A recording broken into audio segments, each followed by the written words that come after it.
tem um tempo que eu queria perguntar isso pra alguém da neuro. O nome neurofuncional faz sentido ainda dentro da neuro?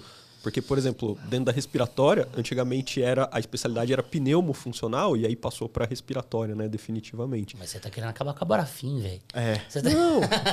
Não, a minha pergunta é assim... E eu sou delegado da Brafim, né? Não, então... se o nome, né, de fisioterapia neurofuncional faz sentido ainda como especialidade ou se um outro nome daria um sentido melhor para a coisa, assim...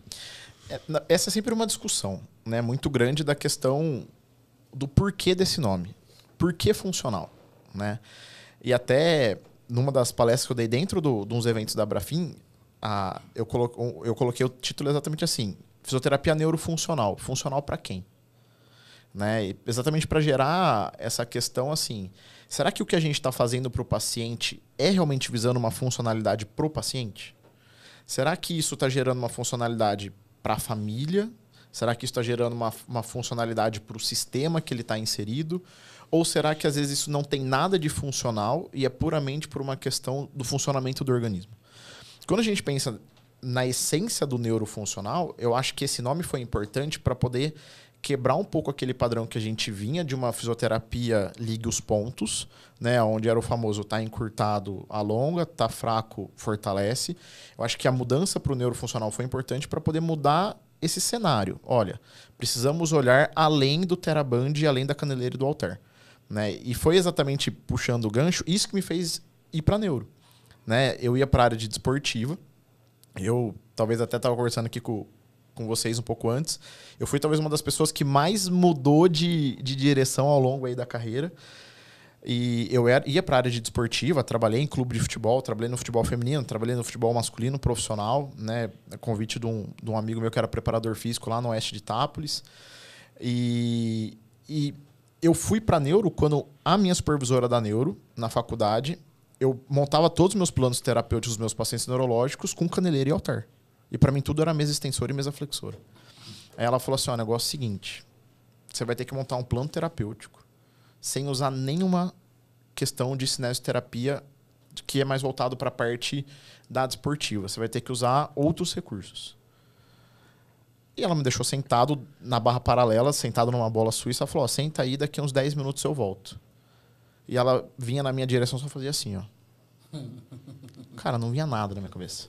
Nada. Nada. E eu fiquei 1h30 sentado naquela barra paralela. E assim, eu me senti o pior aluno e o pior futuro profissional. Tava no último ano de faculdade do mundo. Eu falei assim, cara, Dá muito bode, né, mano? Eu falei assim, eu sou um lixo. Entendeu? Porque assim, eu não consegui pensar nada. Nada. Eu falei, o que eu fiz na faculdade até agora? Você entra naquelas, né? Crise existencial. Crises né? existenciais. E aí eu falei pra ela, professora, né? Professora Ana Paula Urbilon. Professora, ó, o negócio é o seguinte, não saiu nada. Eu vou pra casa, vou pensar. E aí amanhã eu vou trazer alguma coisa decente pros meus pacientes. Cara, eu fui embora de bode, sabe? Tipo... E aí comecei a pensar tal, eu falei, a gente não vou entregar a idade, mas a gente tinha essa facilidade hoje igual no YouTube, que você joga, qualquer coisa aparece um monte de coisa. Peguei alguns livros que eu tinha lá de neurofuncional, falei, deixa eu ver umas imagens tal, não sei o quê. Peguei um livro de bola suíça, falei, deixa eu pegar algumas ideias. Voltei no dia seguinte e falei assim, olha, acho que eu consegui montar alguma coisa. Peguei o mesmo paciente que eu já atendia no estágio e fiz esse mesmo tipo de atendimento com ele, só que com esse foco mais, né, fugindo dessa questão só do fortalecimento. Cara, e era um paciente que eu atendia ele com a cara fechada o atendimento inteiro, não interagia. E na hora que eu comecei a fazer essas coisas, o semblante dele foi mudando, a forma que ele reagiu comigo foi mudando. E isso daí deu um choque em mim que eu falei assim, caramba, neuro é muito legal. Quando você sabe reabilitar, neuro é muito legal.